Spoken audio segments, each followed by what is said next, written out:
Hello, everybody, and welcome back once again to the 2-Minute Drill, week number 3, our recap show here after the Sunday night game. We're now in Monday morning because we're almost at 12:30 a.m., so welcome, and my name is Corbin Thompson. Glad you could be here, of course, as always, at Lexi.com, and the phone number is 415-322-9919, or 2-Minute Drill, the number 2, 2minutedrill.lexi.com. Of course, if you're watching us on our Facebook page, it's facebook.com/Lexi2MD.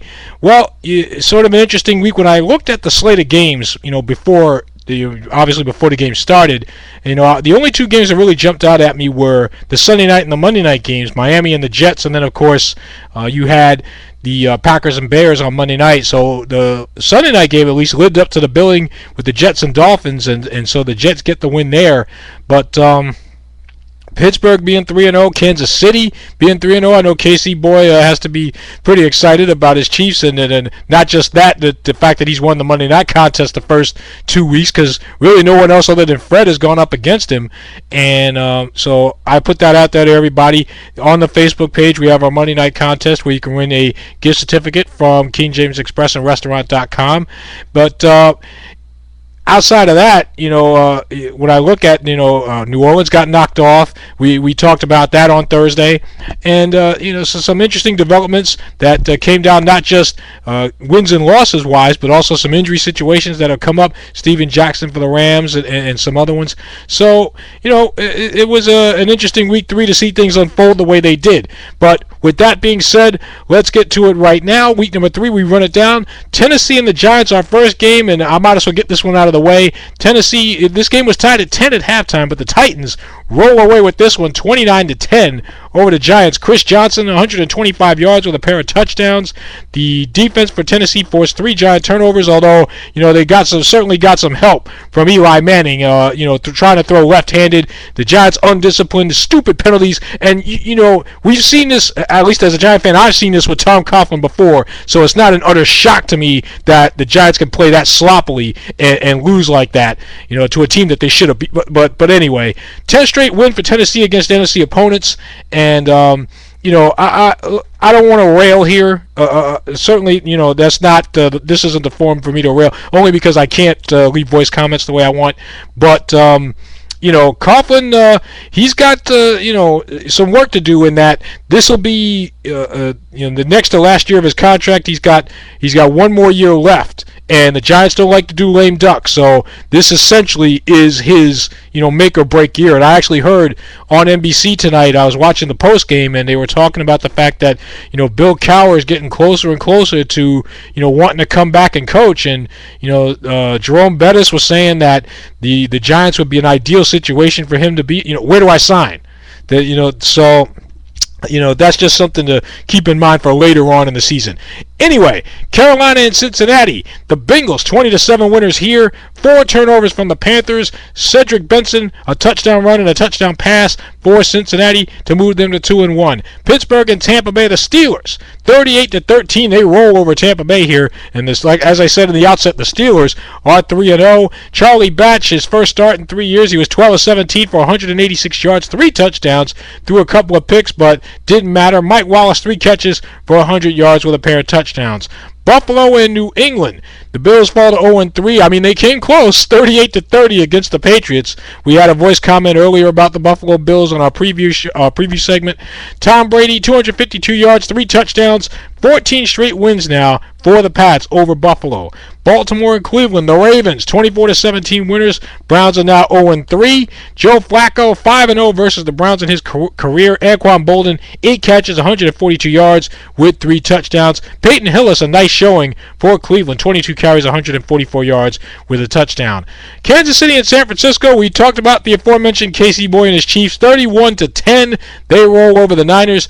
First back-to-back wins in almost 4 years. Their first 3-0. Well, last week their first 3-0 starts in 3. So I can only imagine what they, can only imagine what the sentiment must be at Arrowhead. Matt Castle, 16-27, 250 yards with 3 touchdowns. So Casey Boy did say last week that he felt that Castle was improving. So because I remember last year, not even a year ago, Casey Boy was ready to put Castle in a box and just ship him out to parts unknown anywhere. But I see he's coming around, and that Castle seems to be getting better and better. But anyway, Dallas and Houston. Fred Manning and his Cowboys, 27-13 winners. The Cowboys over the Texans. DeMarcus Ware had 3 sacks. The Cowboys forced 3 turnovers, and David Buehler with a pair of field goals to help them out. Minnesota and Detroit, the Vikings, 24-10 winners, despite 2 more picks from Brett Favre. Adrian Peterson, 23 carries, 160 yards with a touchdown. Atlanta and New Orleans, the Falcons upend the Saints here, 27-24. Like I said, we talked about this on Thursday, that I felt the Saints were right for the picking, after that last game where against San Francisco. They almost got beat, and you can't play with fire, or you can't, you know what I mean. You can't play with fire every week. You can't put your hand over the stove, every time, and one of these times not expect to get burnt. But Matt Bryant, the 46-yard field goal in overtime for the win. Lance Moore, 6 catches, 142 yards with a pair of scores. Garrett Hartley actually had a chance to win it in OT before that, and he missed the field goal to keep the game going, and Atlanta takes advantage.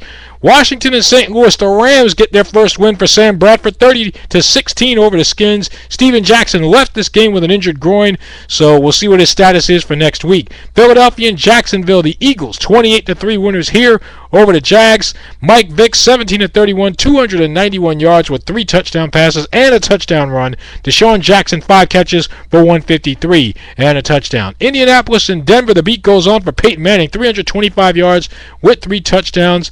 So they're able to soundly beat Denver. Kyle Orton threw for 476 with a touchdown and a pick, but the big stat there, Denver 0 for 5 in the red zone. Oakland and Arizona, and the Cardinals pull this one out 24-23 as Sebastian Janikowski missed a 32-yard field goal that would have won it for Oakland. He missed 3 field goals in the game. Oakland also had 11 penalties. Arizona, Larod Stevens howling, a 102-yard kick return for a touchdown to help out the Cardinals. Seattle and San Diego, the Seahawks with the victory. So you got to start wondering about San Diego a little bit. 27-20 now. The Seahawks with the win. They're 2-1. They took a 17-0 lead in this game. Leon Washington had 2 kick returns for touchdowns, 101 and 98 yards. Phillip Rivers threw for 455 yards. That's a career high with 2 touchdowns. And then the Sunday night game, the Jets and the Dolphins down in Miami. This one came down, basically to the basically the last second, or almost the last second. The Dolphins were driving, of course, in Jet territory and weren't able to get into the end zone, so the Jets win it 31-23. Dustin Keller, 6 catches, 98 yards with a pair of touchdowns. Braylon Edwards had a big touchdown, 87 yards of receiving, and Mark Sanchez threw 3 touchdowns altogether between Keller and Edwards. So obviously the Jets are ecstatic to be 2-1, especially after all the garbage that they've been through since the preseason. So of course that still leaves the Monday night game, Chicago and Green Bay, a pair of 2-0 teams. Well, like I said, an interesting. You guys tell me what you think, of course, and I'll put the phone number out there one more time: 415-322-9919. You press 2 to leave your voice comment, or you can just click the comment button online on the website. So there you have it. I already talked about the Monday night contest on Facebook. So I'll get over the whole Giant thing. I get twice as ticked off with the Mets as I do the Giants. I know it doesn't seem that way. It doesn't come out that way over the air. But, and listen, and I think, I'm trying to remember who it was. I think it was KC Boy who said in a voice comment that, listen, we all get bent out of shape when our teams don't do well. That's the way football is, and the way fans can be, fanatical fans, that is. And listen, do I expect the Giants to go anywhere this year? Probably not. They just, like I said, you see the same mistakes on defense that you've been seeing. Can't cover. just a lot of things. So anyway, you guys take it easy. Thanks for listening to 2MD, or in some cases on Facebook, watching 2MD. My name is Corbett Thompson. I will talk to you again for Week 4 on Thursday, of course, from Buffalo Wild Wings Grill and Bar in North Brunswick. So until then, good night, Godspeed. Thanks for listening to 2MD.